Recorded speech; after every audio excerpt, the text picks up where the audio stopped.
आप सभी को नमस्कार। हम रूपक के 10 भेद विषय का अध्ययन कर रहे हैं।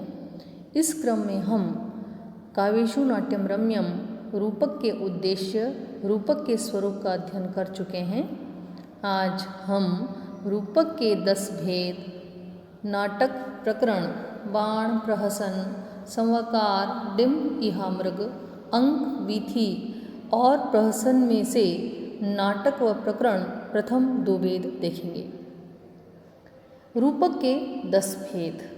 रूपक के 10 भेद हैं नाटक, प्रकरण, बाण, व्यायोग, संवाकार, डिम, इहामृग, अंक, वीथी और प्रहसन। रूपकों में भेद के आधार कथावस्तु, नायक और रस हैं। इनका विस्तृत विवेचन हम अगले ही व्याख्यान में देखेंगे। इनके भेद के आधार पर ही 10 भेद किए गए हैं। वस्तु नेता रसस्तेषां भेदकः। प्रथम जो भेद है वह है नाटक। नाटक 10 रूपकों में मुख्य है।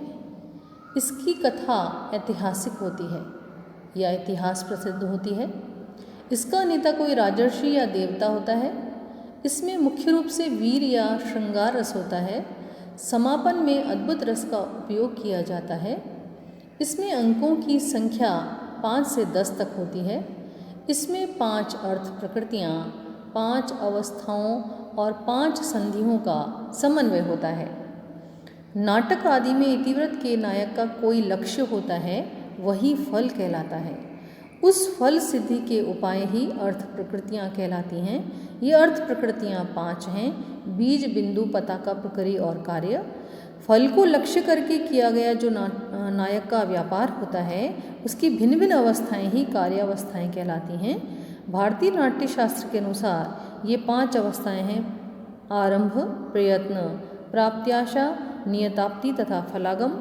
अर्थ प्रकृतियों का कार्यावस्थाओं के साथ क्रमशः संबंध होने पर संधि का उद्गम होता है। ये 5 संधियां हैं: मुख, प्रतिमुख, गर्भ, अवमर्श और उपसंहार।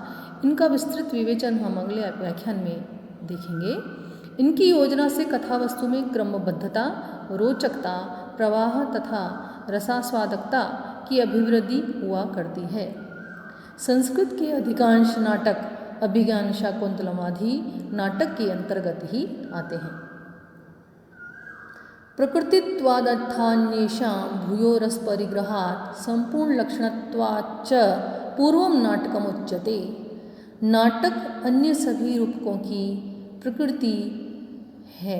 इसमें सभी रसों का आश्रय लिया जाता है। इसमें रूपक के संपूर्ण लक्षण होते हैं। भाव यह है कि सभी रूपकों में नाटक प्रतिनिधिभूत रूपक है। नाट्य में जो 8 रस माने गए हैं, वे सभी अंग या अंगी रस के रूप में नाटक में हुआ करते हैं। इसमें श्रृंगार या वीर प्रधान रस हो सकता है और शेष रस अंग रूप में। नाट्य के समस्त लक्षण नाटक में घटित होते हैं। दूसरा जो भेद है रूपक का, वह है प्रकरण।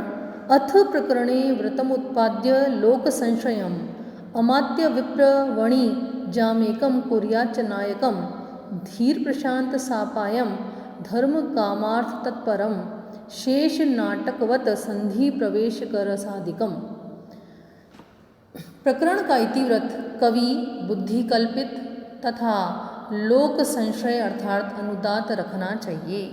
अभिप्राय यह है कि प्रकरण का नायक उदात्त कोटि का नहीं होता और अमात्य आदि में से कोई एक जो धीर प्रशांत हो, जिसकी कार्य सिद्धि आपत्तियों से व्यवहित हो, नायक रखना चाहिए।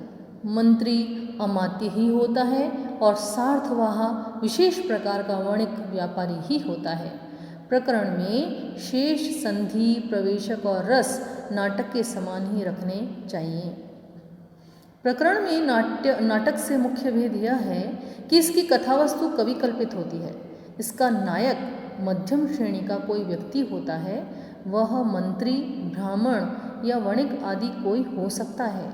इसकी नायिका कोई भी कुलीन स्त्री या गणिका हो सकती है। जन साधारण से संबद्ध होने के कारण प्रकरण रूपक वर्तमान भावनाओं की अधिक अनुकूल पड़ता है।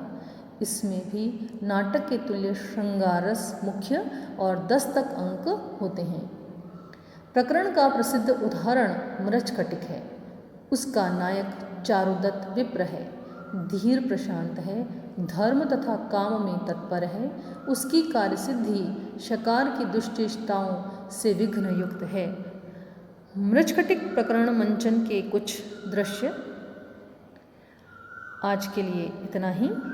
कल हम रूपक के अन्य 2 भेद बाण और व्यायोग का अध्ययन करेंगे।